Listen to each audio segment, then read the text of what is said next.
Varahi view ವೀಕ್ಷಕರಿಗೆ ಸ್ವಾಗತ ಸುಸ್ವಾಗತ. ಚಿಂತಾಮಣಿ ನಗರದ IDMC ಕಾಂಪ್ಲೆಕ್ಸ್ನಲ್ಲಿ ಅನುಮಾನಾಸ್ಪದ ರೀತಿಯಲ್ಲಿ ಶವ ಪತ್ತೆ. ಕಾಚಳ್ಳಿ ಗ್ರಾಮದ ವಾಸಿಯಾದ ಕೋದಂಡರಾಮರವರ ಮಗ ಸುಮನ್ 26 ವರ್ಷ.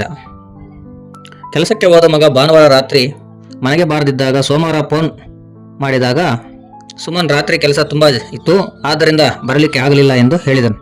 ಆದರೆ ಸೋಮವಾರ ರಾತ್ರಿಯೂ ಮನೆಗೆ ಬರಲಿಲ್ಲ, ಫೋನ್ ಎತ್ತಲಿಲ್ಲ ಎಂದು ಮಂಗಳವಾರ ಸುಮನ್ ಕೆಲಸ ಮಾಡುವ ಜೆರಾಕ್ಸ್ ಅಂಗಡಿಯಲ್ಲಿ ವಿಚಾರಿಸಿದಾಗ 3 ದಿನದಿಂದ ಅಂಗಡಿಗೆ ಬಂದಿಲ್ಲವೆಂದು ಹೇಳಿದರು. ಅಕ್ಕಪಕ್ಕ ತಿಳಿದವರಿಗೆ ಎಲ್ಲ ಹೇಳಿದೆ, ಯಾರೂ ತಿಳಿದಿಲ್ಲ ಅಂತ ಹೇಳಿದರು. ಆದರೆ ಬುಧವಾರ ನಗರಠಾಣೆ ಪೊಲೀಸರಿಂದ ಫೋನ್ ಬಂತು. IDMC ಕಾಂಪ್ಲೆಕ್ಸ್ ಹತ್ತಿರ ನಿಮ್ಮ ಮಗ ಶವವಾಗಿ ಬಿದ್ದಿದ್ದಾರೆ ಎಂದರು. ಅಲ್ಲಿಂದ ಸಾರ್ವಜನಿಕರ ಆಸ್ಪತ್ರೆಯಲ್ಲಿ ಶವಾಗಾರದಲ್ಲಿ ಸಾಯಿಸಿ ಇಲ್ಲಿ ತಂದು ಹಾಕಿದ್ದಾರೆ ಎಂದು ಸುಮನ್ ಅವರ ತಂದೆಯಾದ ಕೋದಂಡರಾಮರವರು ಆರೋಪಿಸಿದರು. ಇನ್ನು ಚಿಂತಾಮಣಿ ನಗರ ಠಾಣಾ ಪೊಲೀಸರು ಸೂಕ್ತ ಕಾನೂನಿನ ಕ್ರಮ ಜರುಗಿಸಿದ್ದಾರೆ.